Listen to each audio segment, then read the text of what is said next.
لەگەڵەوەشدا باز لە پێشڕەوی گەورەی هێزە ئاسایشی عێراقیەکان دەکرێت دژی دەوڵەتی ئیسلامی، بەڵام نکۆڵیش لە سەختی شەڕەکان ناکرێت. It's important to know that there are still large pockets of resistance within Ramadi. ئەوە گرنگە بزانرێت هێشتاش بەرەنگاربوونەوەیەکی گەورە هەیە لەناو ڕۆمادیدا. گەورەترین سەختیش لە ڕۆمادی ئەوەیە دەوڵەتی ئیسلامی کاتی هەیە بۆ دانانەوەی بۆمەکان و ئەمەش چەکێکی کوشەندەیە و کاتی زیاتری دەوێت بۆ پوچەڵکردنەوەیان. لەگەڵ ئاڵۆزی و فراوانی بەرەی ئەم شەڕانەدا دەوڵەتی ئیسلامی لە پاشەکشەدایە. دەبینیت لە ئێستادا شەڕەکەی دژی داعش گەورە و بەرفراوانە. داعش لە پاشەکشەدایە، لە ڕۆمادی، لە بیجی، لە شەنگال، لە سووریا، لە ئەلهۆل پاشەکشەی کردووە و لەم دوایە نەشتا لە بەنداوی تەشرین. یعنی بەگشتی کە سەری نەخشەکە دەکەیت ئەو ناوچانەی بەدەستیەوە بوون بچوو بوونەتەوە.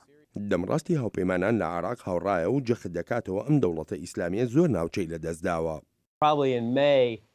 لەوانەیە لە مانگی 5دا هێرشەکان دەوڵەتی ئیسلامی گەیشت بێتە ترۆپ، بەڵام لەو دوا وردە ناوچەکانن لەدەستداوە.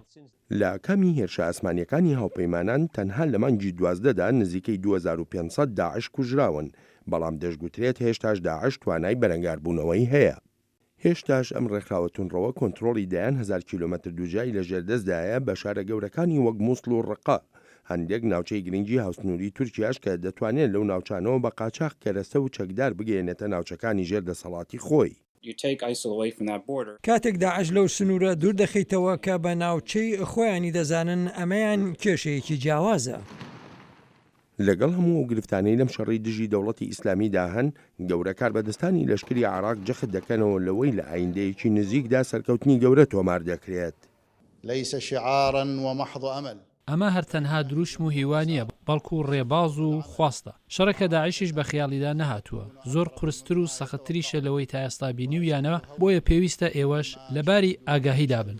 سەرکردەی ستونە لەشکریەکانی ئەمریکا لە مەفتەیەدا سەردانی تورکیای کردووە بۆ توێشکردن لەسەر شەڕی دژی دەوڵەتی ئیسلامی و بڕیاریشە لە 1-2 هەفتەی داهاتووشدا جۆ بایدن جێگری سەرۆکی ئەمریکا سەردانی ئەنکەرە بکە. واشنگتن هەوڵێکی چڕ دەدا لەگەڵ تورکیادا داکاری زیاتر بکات لە شەڕی دژی داعش و هەروەهاش سنوورەکانی خۆیشی لەگەڵ سووریادا تۆکمە بکە.